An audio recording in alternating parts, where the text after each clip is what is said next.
අයිබෝන් සියලු දෙනාටම සුබ දවසක් ඔයාලා හැමෝටම. ඉතින් අද මම මේ වීඩියෝ එකෙන් අරගෙන ඇවිල්ලා තින්නේ අපේ Photoshop කෝස් එකක් පිළිබඳව. මේ Photoshop කෝස් එකේදී ඔයාලට මම කන්ටෙන්ට් එකක් විදිහටම ඉගැන්වීම් කටයුතු සිදු කරනවා.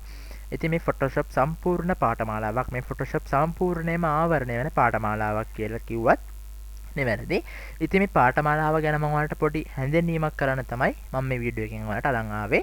ඊට පස්සේ මම ඊළඟට වීඩියෝස් ටික අප්ලෝඩ් කරනවා අපේ මේ පාඨමාලාවේ YouTube channel එකේ හරහාම.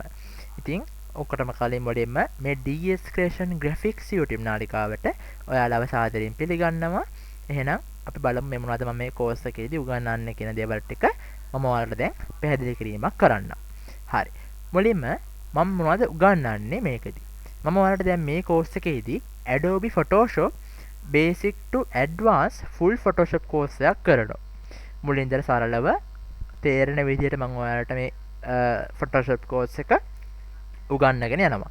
ඒ වගේම තමයි මම මේකෙදී Basic to Advanced කියලා කිව්වට මහා බරපතල විදිහට මම ඔයාලට උගන්වන්නේ නැහැ. හරිම සරල විදිහට තමයි මම මේක ඔයාලට උගන්වන්නේ. ඒකයි ඔය Basic to Advanced කියලා කිව්වම Advanced කොටස් තුත් මම ඔයාලට සරල විදිහට ඉගැන්වීම් කටයුතු සිදු කරනවා. ඉතින් ඒකත් මේකෙදි ලොකු වැදගත්කමක්. මොකද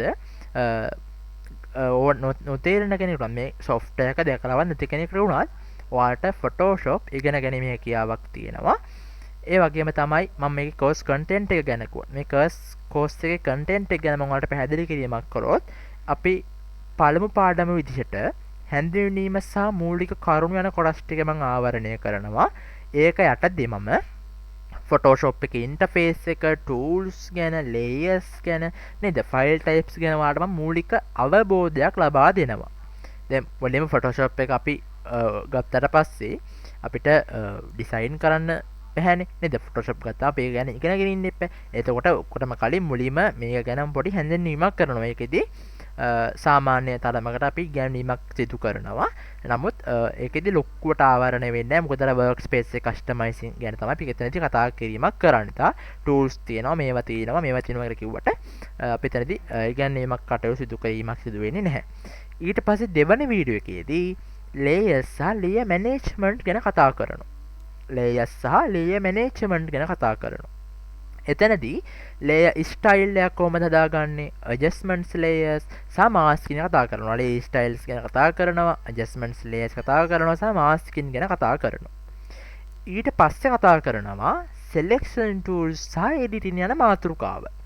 ඒකෙදි marquee tool එක, lasso tool එක, magic wand tool එක සහ refine edge tools ටික ආවරණය කරනවා.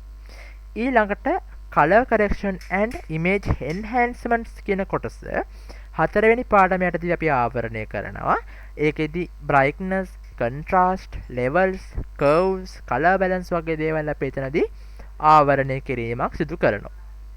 ඊට පස්සේ පස්වෙනියට retouching tools යටතේ ඔයාලට software එකක් එම හම්බ වෙනවා එතනදී. සහ clone stamp එක, helium brush එක වගේ spot removal tool එක ගැන අපි කතා කිරීමක් සිදු කරනවා. ඊට පස්සේ text and typography යටතේ අපි font එකක් select කරන ආකාරය, effects ගැන, warping test ගැන අපි කතා කිරීමක් සිදු කරනවා. ඊට පස්සේ transformation and smart objects යටතේ free transform, perspective, smart objects දේවල් ටික අපි කතා කිරීමක් සිදු කරනවා. ඊට පස්සේ 8 වෙනි පාඩම යටතේ filter and effects යටතේ අපි කතා කිරීමක් සිදු කරනවා. blur, sharpen, filter gallery, liquify tool එක ගැන අපි කතා කිරීමක් සිදු කරනවා. ඊළඟට 9 වෙනි පාඩම යටතේදී අපි creative projects කියන මාතෘකාව යටතේ flyer designing, poster designing, business card designing, business card කියලා අපි කියනවා visiting card වලට social media post එකක්. ඒ කියන්නේ අර postම තමයි මේකෙදි අර මට වැරදිලා මෙතන poster කියන එක තමයි social media post එකක් කියන්නේ. එතන YouTube thumbnail එකක්, wedding card එකක්, cover page එකක් ඩිසයින් කරන හැටි අපි කතා කරනවා. හරි. ඊට පස්සේ 10 වෙනිට අපිට කතා කරන්න තියෙනවා exporting and final output යටතේ save for web, PDF, CMYK versus RGB යන කොටස් ටික අපිට ආවරණය කරන්න තියෙනවා. ඊළඟට advanced topic යටතේ pen tool එක, mockups, ඒ කියන්නේ අපි mockup එකක් කියන්නේ, ඒ කියන්නේ mockup එකක් කියලා කියන්නේ අපේ image එක, ඒ කියන්නේ අපේ මේ අපි කරපු මොකයි cover page එකක් වේවා, අපේ cover page එක මෝකප් එකට දාලා අපි යනවා කස්ටමර් කෙනෙක්ට. ඒතකොට කවර් පේජ් එකක් අපි මේවට පස්සේ මෝකප් එකකට දාලා ඒ කවර් පේජ් එකෙන් 3D ලුක් එකක් වගේ එනවා. එතකොට ලස්සනට print කරාමත් තියෙන මෙන්න මෙහෙමයි කියලා දාලා අවබෝධයක් ලබා ගන්න පුළුවන්. ওই මෝකප් එකට දැම්ම. ඒතකොට කස්ටමර් සතුටු වෙනවා මේ වගේ ලස්සනට තියෙනවා නේද කියලා. ඒතකොට අපි ඒ වගේ වැඩක් කරනවා. ඊට බෑග්‍රවුන්ඩ් රිමූවර් යන කොටස් ටික ආවරණය කරනවා. ඊට පස්සේ ෆොටෝ එකක් අපි එඩිට් කරනවා. ෆොටෝ එක එඩිට් කරනවා කිව්වට අපි දැන් ওই පාඩමට එන්න කලින් අපි කරනවා කැමරා රෝව් කියලා ෆිල්ටර්ස් කියන. ඒතකොට ඒවා තමයි ෆොටෝ එකක් එඩිට් කරනවා කියන්නේ. ඒතකොට එක්ස්පෝස් ගැන කතා කරනවා.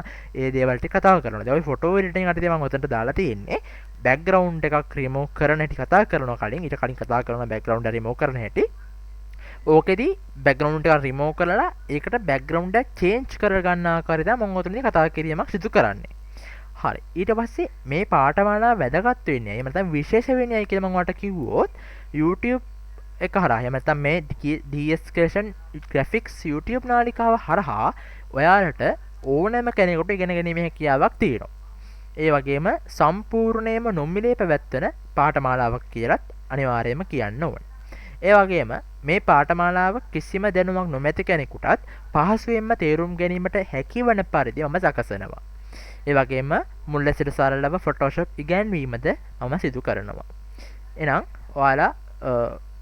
ඔයාලට පුළුවන් මේ DS Creation Graphics YouTube නාලිකාව හරහා ඉදිරියට graphic design ගැන ඉගෙන ගන්න. එහෙනම් ඔයාලට සුබ දවසක්. ජය වේවා. අපි පාඩම් මාලාව සමගින් හමු වෙමු.